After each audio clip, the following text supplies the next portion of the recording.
Okay, let's just grab this time actually I'm gonna do a quick sketch of it. But what I want to do as a little challenge for myself here is make it a little bit wonky. Instead of a perfect circle, I'm gonna make a nice stylized, like kind of stretched apple where the top part is gonna pull up a little bit. And we're gonna make that whole thing where it's the belly button, like just really big right here. And the stem is gonna be like that, just really goofy. What you can learn from by doing this kind of stuff is looking at the reference and interpreting it in your own way. This will make you a pretty effective painter if you need to kind of just come up with things on the spot without having to be a slave to the reference.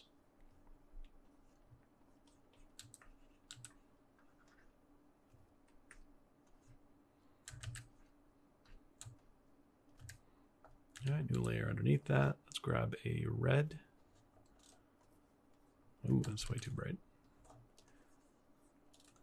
It's slightly different from the red that we did prior. All right, halfway to black. I forgot to change the hue when we did the shadow of the previous one. That's fine. But this time I'm actually going to push it a little bit more towards magenta. Stylization, having fun with it. Kind of like that Rubik's Cube assignment.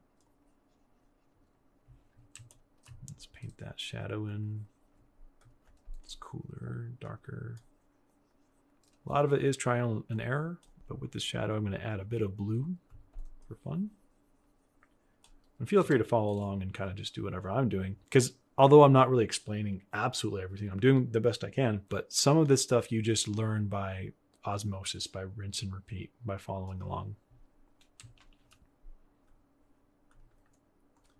Let's get a slightly darker core shadow there. And let's get that highlight in. Nope, I want it to be warmer.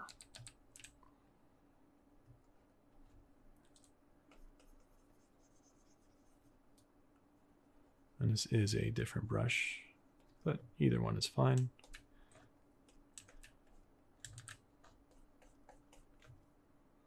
And turn off line work, zoom out, reads pretty well. Merge that all down. Bring that line work back, lower the opacity of it, just as a slight guide. Let's grab that mixer brush. And we're going to blend this, this core shadow.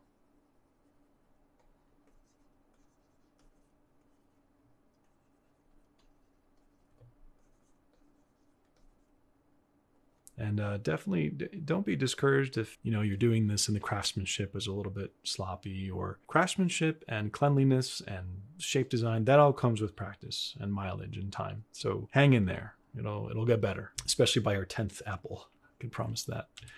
Maybe I can't promise that, but I can almost guarantee it every time. That highlight in there. Look at that. You zoom out, it's like, okay, we just stylized something based off of reference. It almost looks like a pepper. On that magenta side, we're actually going to have a little bit of fun, introduce some more colors. We're going to go down to these blues and go pretty bright, as if there's a blue light on the side over here. Make a new layer and just get some nice colorful rim light there sneaking in. I actually want to make that core shadow a little darker. This kind of approach is what you'll find in a lot of animation style visual development, BizDev, Pixar, DreamWorks, Disney Animation. They really like to see that pushing of interesting colors. Zoom out. Let's get this stuff blended in. At this point, I'm just matching the geometry, and I want to bring that highlight out in the same way we did before in the first demo. New layer, just make that really dark here, and erase out in a gradient fashion. I'm going to go ahead and borrow that color of the stem. Make a new layer, one stroke, halfway to black, make it a little bit cooler towards green, and let that be the shadow. It doesn't even have to touch all the way in. It's just, you can have fun with it. We are missing a bit of a shadow on this side that we forgot.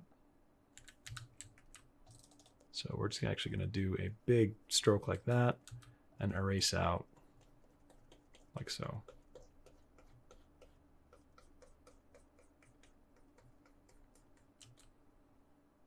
What do you know?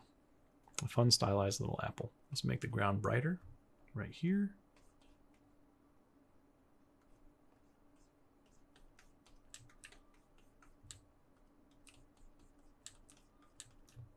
here as well.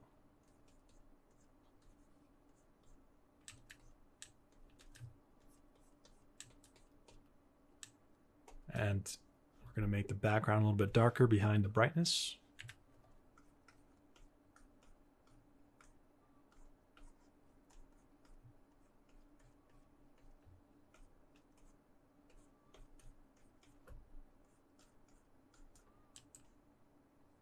Love it. Actually give it that sort of geometric treatment with that mixer brush along the geometry of it. You can use a big brush for the big area so that we're not, like, I wouldn't want to do this for an area that's kind of big. Might as well be efficient and use a big brush and just do something like that, right? That's always more appealing, to kind of be efficient with how you handle your blending.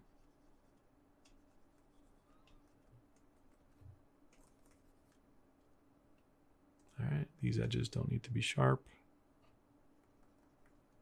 I want the top left of the apple to be a little bit brighter. New layer. Let's grab a bit of a bright yellow. Let's grab our bristle brush and erase out like this.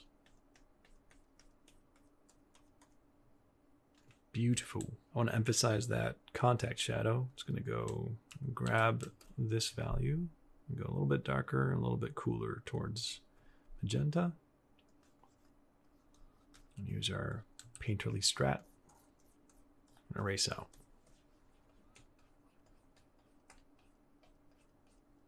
And I'm actually constantly peeking up at the navigator window, kind of seeing how it looks as a thumbnail. And it's pretty helpful to do that because you can kind of gauge where areas are kind of failing. And so